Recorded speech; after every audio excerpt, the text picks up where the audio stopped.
Hello student, good afternoon. आज के हमारे वीडियो में मैं आपको पत्र लेखन हमने कर लिया है। अब आगे आज मैं आपको कहानी लेखन करवा रही हूँ।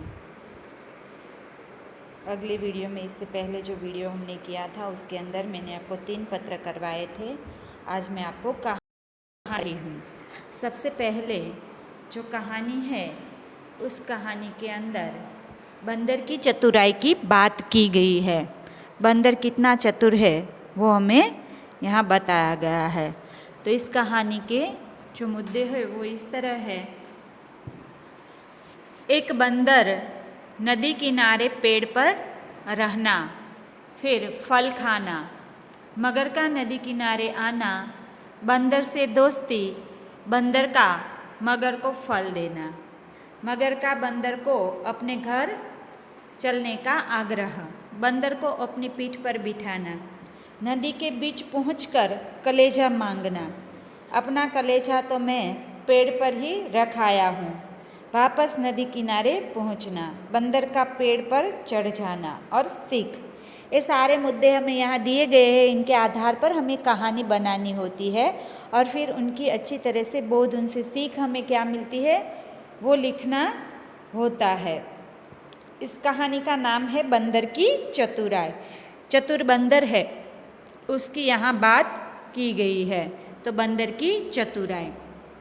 तो सबसे पहले हमें इस कहानी के अंदर नदी के किनारे पर एक पेड़ है, उस पेड़ के ऊपर एक बंदर रहता है। तो वो बंदर जहाँ रहता था उस पेड़ के फल, जामुन का पेड़ था, वो बहुत ही अच्छे थे, मीठे थे और वो हर रोज़ वहाँ से फल खाता था। उनका दोस्त था मगर, वो भी नदी किनारे हर रोज़ घूमने, सैर करने आता था। और ऐसे में देखते देखते मगर और बंदर के बीच दोस्ती हो जाती है। उन दोनों के बीच दोस्ती होने के कारण बंदर उनको हर रोज़ फल खिलाता था और मगर और बंदर साथ मिलकर हर रोज़ फल खाते, बातें करते, इस तरह से टाइम पास करते थे, एक दूसरे के साथ अपनी बातें करते थे। मगर है एक दिन अपनी मगरी के लिए, अपनी पत्नी के लिए वो फल ले जाता है, उनको चखाता है। तो उनको तो बहुत ही अच्छे लगते हैं। तो वो उनको बोलती है कि तुम्हारे दोस्त हर रोज़ इतने मीठे मीठे फल खाता है, तो ये फल इतने मीठे हैं तो उनका कलेजा, उनका हृदय कितना मीठा होगा। ऐसा करो कि तुम एक दिन तुम्हारे दोस्त को इधर अपने घर पे बुलाओ, यहाँ लेके आओ और हम फिर उनको खाएंगे। तो मगर ने कहा नहीं। पहले तो वो मना करता है, पर मगर अपनी पत्नी की बात नहीं अनसुनी कर सकता और मगरी की बात ना अनसुनी करके वो एक दिन बंदर को अपने घर आने की दावत देता है और कहता है कि चलो आज मैं तुम्हें हमारे घर ले जाता हूँ। पर बंदर कहता है कि मैं कैसे आऊँगा। फिर वो उनकी पीठ पर बैठा कर उनको घर ले जाता है।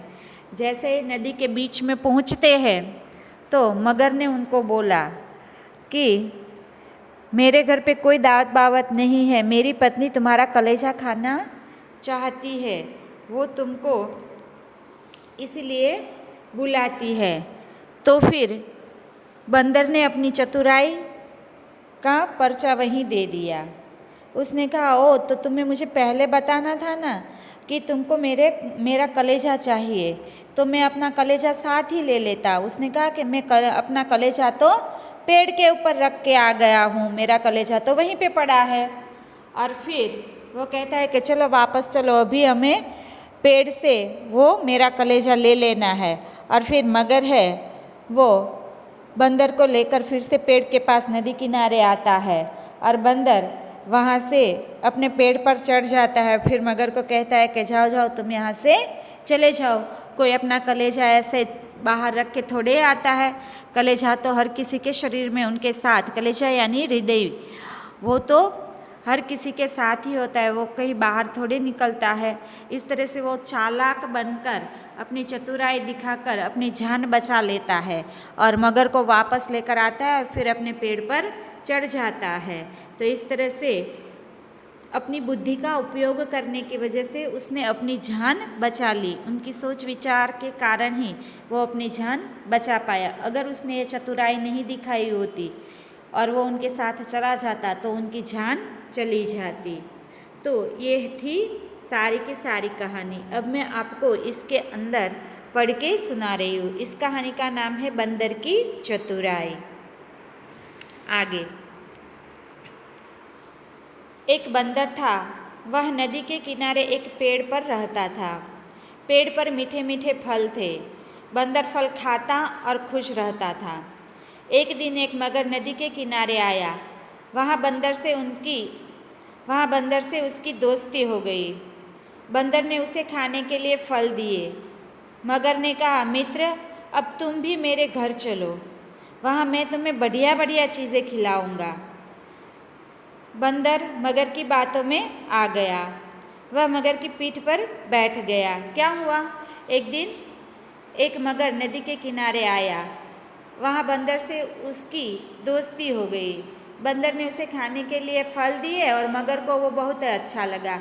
मगर ने कहा, मित्र, अब तुम भी मेरे घर चलो। इस तरह से वो दोनों साथ में वहाँ रहने लगे थे। एक दिन जो नदी के किनारे जो पेड़ था, उस पेड़ के ऊपर बंदर रहता था और वो हर रोज़ मीठे मीठे फल खाता है। वैसे मगर के साथ बातचीत करने से उन दोनों के बीच दोस्ती हो जाती है और मगर कहता है कि अब एक दिन तुम भी मेरे घर चलो, तुम्हें बढ़िया बढ़िया चीज़ें खिलाऊंगा। बंदर मगर की बात में आ गया। वह मगर की पीठ पर बैठ गया और उनके साथ उनके घर जाने के लिए तैयार हो जाता है और उस तरह से दोनों घर पर चले जाते हैं। फिर नदी के बीच पहुंचकर बंदर बोला, मैं तो तुम्हारा कलेजा खाऊंगा। क्या कहा?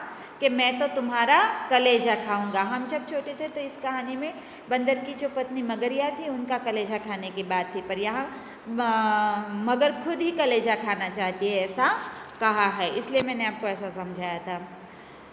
सॉरी। नदी के बीच पहुंचकर मगर बोलता है कि मैं तो तुम्हारा कलेजा खाऊंगा। बंदर ने बुद्धि से काम लिया। क्या किया? बुद्धि से काम लिया। उसने कहा, अरे, अपना कलेजा तो मैं पेड़ पर ही रखाया हूँ, मुझे वहाँ ले चलो, मैं तुम्हें अपना कलेजा दे दूँगा। क्या कहा?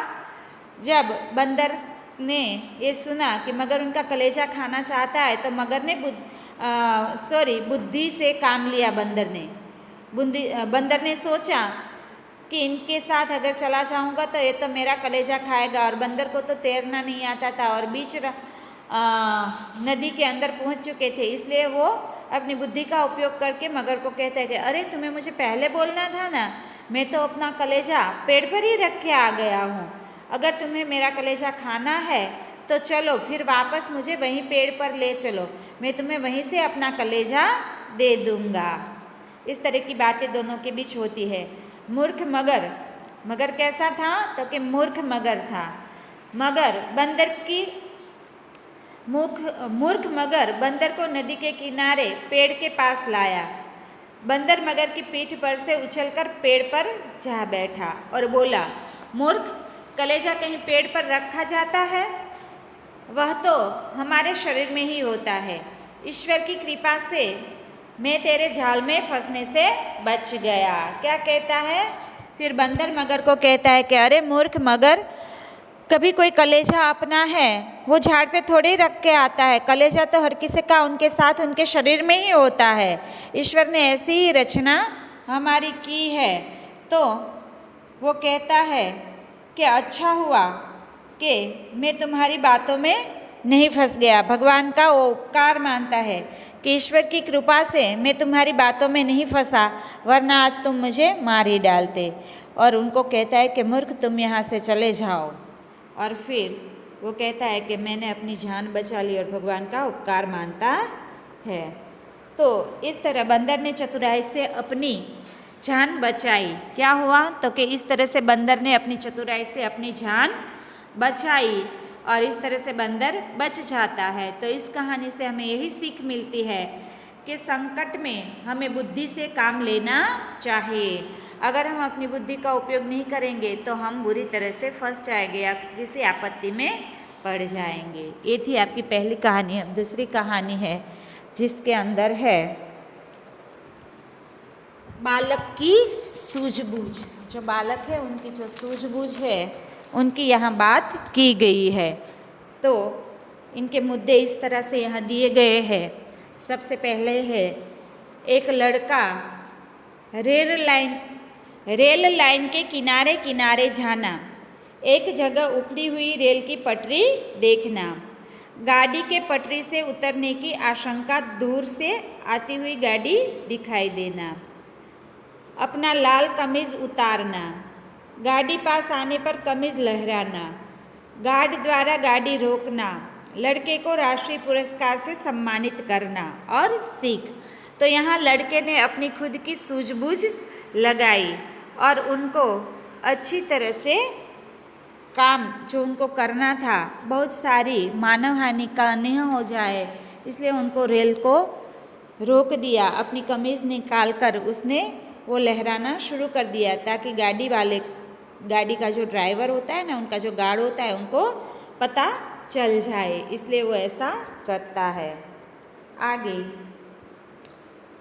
प्रकाश नाम का एक लड़का था।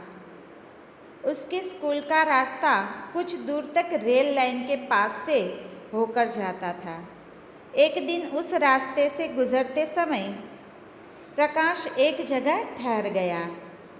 वहाँ रेल की पटरी उखड़ी हुई थी।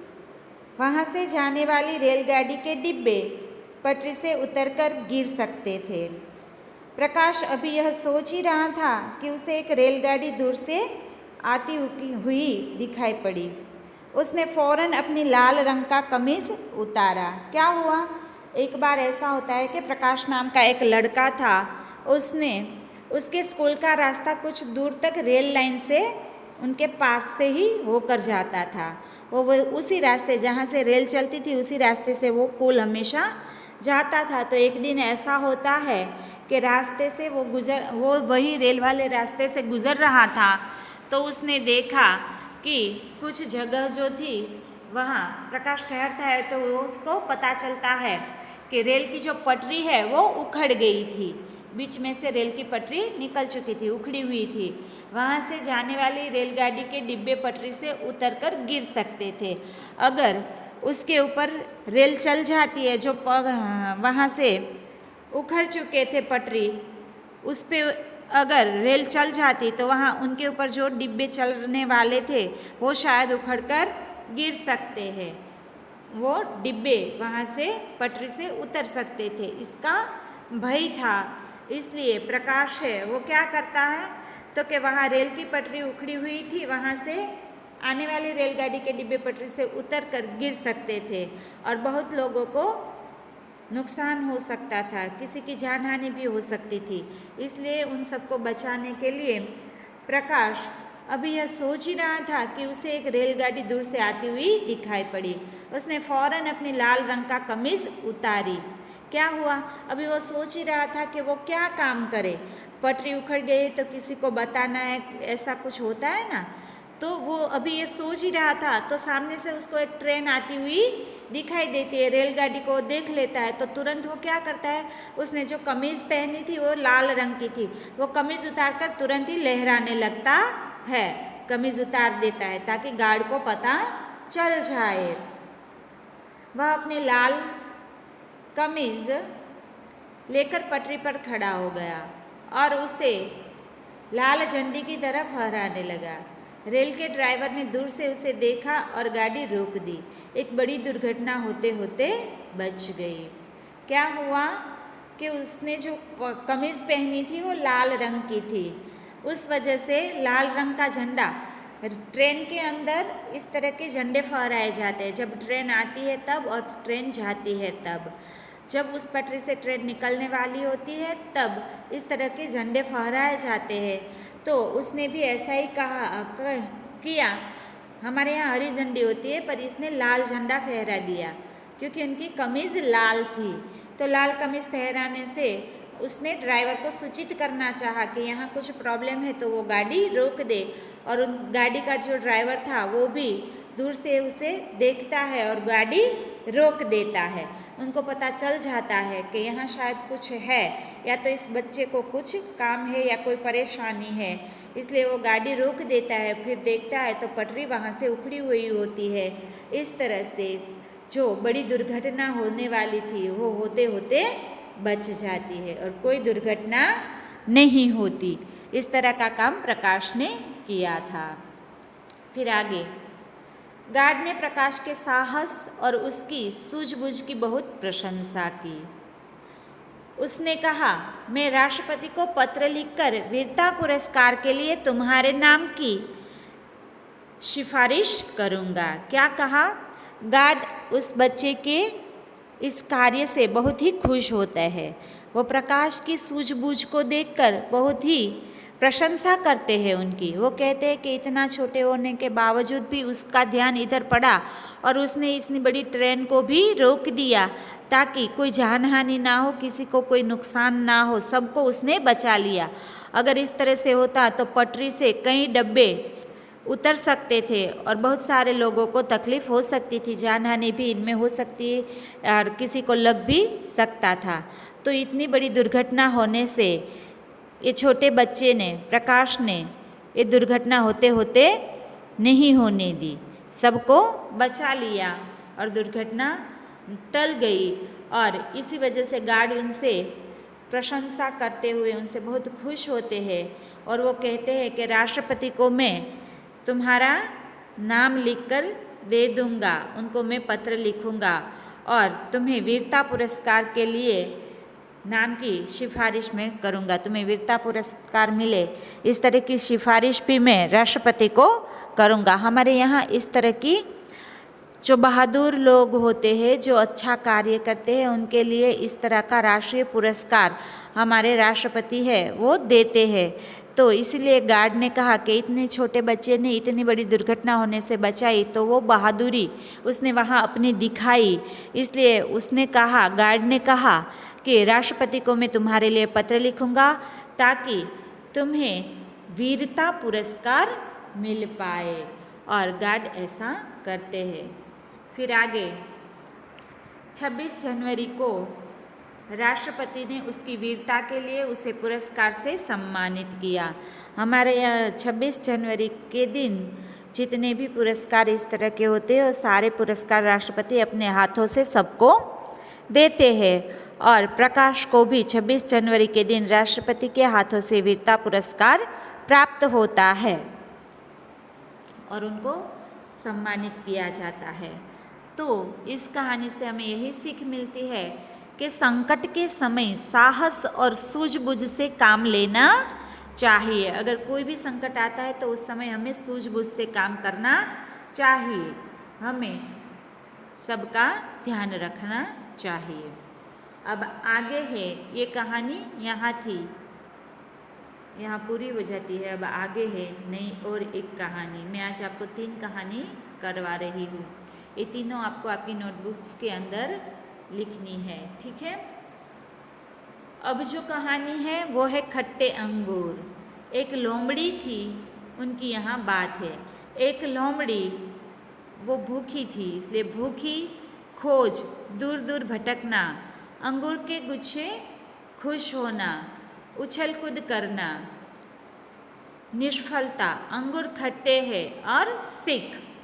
तो एक बार क्या होता है कि एक लोमड़ी होती है, उसको बहुत भूख लगती है। वो जंगल में इधर उधर कहीं भटक रही होती है बहुत सारा, फिर भी उसको कहीं से कुछ खाने को नहीं मिलता, इसलिए वो बहुत परेशान हो जाती है। ऐसे में वो एक अंगूर का बागान देखती है, अंगूर के गुच्छे उनको दिखाई देते हैं, तो वो बहुत खुश हो जाती है लोमड़ी और वहाँ जाकर वो अंगूर खाने का प्रयत्न करती है।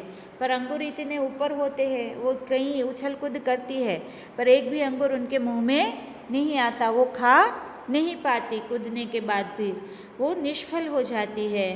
तो फिर अपने मन को मनाने के लिए वो कहती है कि ये तो अंगूर खट्टे हैं, क्योंकि उनके पास नहीं आते। इस तरह से वो अंगूर खट्टे हैं ऐसा कह के वहाँ से चली जाती है। तो खट्टे अंगूर। तो एक जंगल में एक लोमड़ी रहती थी। एक दिन उसे बहुत भूख लगी, वह दूर दूर तक गई परंतु उसे कहीं कुछ भी खाने को न मिला। चलते चलते लोमड़ी को अंगूरों की बाड़ी दिखाई दी। बाड़ी में पक्के पक्के अंगूरों के गुच्छे थे। अंगूरों के गुच्छे देखकर लोमड़ी के मुंह में पानी आ गया। वह बाड़ी में घुस गई और कूद कूद कर अंगूर पाने की कोशिश करने लगी, लेकिन अंगूर बहुत ऊंचाई पर थे। क्या हुआ? एक जंगल था, उस जंगल में एक लोमड़ी रहती थी।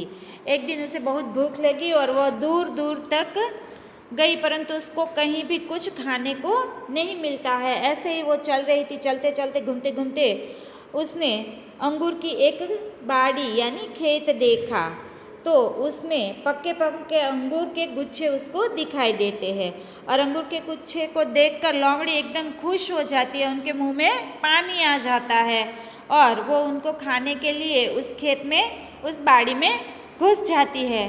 फिर कूद कर अंगूर पाने की कोशिश करने लगी। क्या हुआ? अंगूर ऊपर थे, इसलिए उसको कूदना पड़ता है। तो कूद कूद कर वो अंगूर पाने की कोशिश करने लगती है, लेकिन अंगूर बहुत ऊंचाई पर होने की वजह से उसके हाथ नहीं लगते। अंगूर बहुत ऊंचाई पर होते हैं, इसलिए वो वहाँ नहीं पहुँच पाते। इतना कूदने के बावजूद उनके हाथ एक भी अंगूर नहीं आता। इस तरह से वो विफल हो जाती है, उनके पास कोई अंगूर नहीं आता। लोमड़ी ने कई बार छलांगे लगाई, किंतु वह वहाँ तक नहीं पहुँच सकी। बार बार कूदने पर वह थककर चूर हो गई। क्या हुआ? लोमड़ी बहुत सारे प्रयत्न करने लगी। दोबारा उसने प्रयत्न किए, ऐसे कई बार उसने छलांगे लगाई, पर होता क्या है कि वो अंगूर तक पहुँच ही नहीं पाती थी, क्योंकि अंगूर बहुत ही ऊंचाई पर थे और उनके हाथ में एक भी अंगूर नहीं आया। इसलिए वो परेशान हो जाती है। कूदने पर वो परेशान हो जाती है, फिर इतनी बार कूदने की वजह से वो थक भी जाती है। फिर वो थक कर हार जाती है, क्योंकि बहुत सारे प्रयत्नों के बावजूद भी उनके हाथ एक भी अंगूर नहीं लगा। उसे अंगूर नहीं मिले तो जाते जाते उसने कहा, ये अंगूर तो खट्टे हैं, मुझे नहीं चाहिए। क्या कहती है कि ये अंगूर तो खट्टे हैं, मुझे नहीं चाहिए। इतना सारा प्रयत्न करने के बावजूद भी उनके हाथ एक भी अंगूर नहीं लगता, तो वो थक हार जाती है और निराश हो जाती है। और फिर अपने मन को मनाने के लिए वो इस तरह से बोल देती है कि ये अंगूर तो खट्टे हैं, मुझे नहीं चाहिए। ऐसा कहकर वो वहाँ से चली जाती है। जाते जाते ऐसा बोलती जाती है। तो इस कहानी से हमें यही सीख मिलती है कि अपनी असफलता का दोष दूसरों को नहीं देना चाहिए। क्या कहते हैं कि हम अगर असफल होते हैं तो उसमें गलती हमारी ही होती है। हमें दूसरों के ऊपर अपने दोष को थोपना नहीं चाहिए, दूसरों के ऊपर अपने दोष नहीं डालने चाहिए। अगर आपने पूरे प्रयत्न अच्छी तरह से किए होते तो आप ज़रूर सफल होते, पर आप सफल नहीं होते हैं तो इसका मतलब ये नहीं है कि आप किसी के ऊपर अपने दोष को थोप दें। ठीक है? तो अपनी असफलता की जिम्मेदारी हम पर ही होती है, किसी और पर हमें डालनी नहीं होती। तो ये थी आपकी तीसरी कहानी। आज हमने 3 कहानियाँ की। ये तीनों को, एक थी ये खट्टे अंगूर जो मैंने आपको तीसरी करवाई, और दूसरी थी बालक की सूझबूझ, और एक कहानी थी ये पहली बंदर की चतुराई। तो ये तीनों की तीनों कहानियाँ मैंने आज आपको करवा दी है।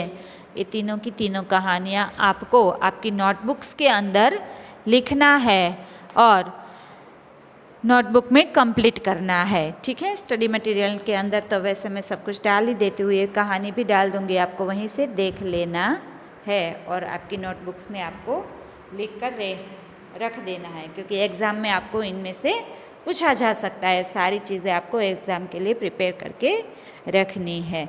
ठीक है? तो बच्चों, आज का हमारा जो वीडियो है वो यहीं तक रहेगा।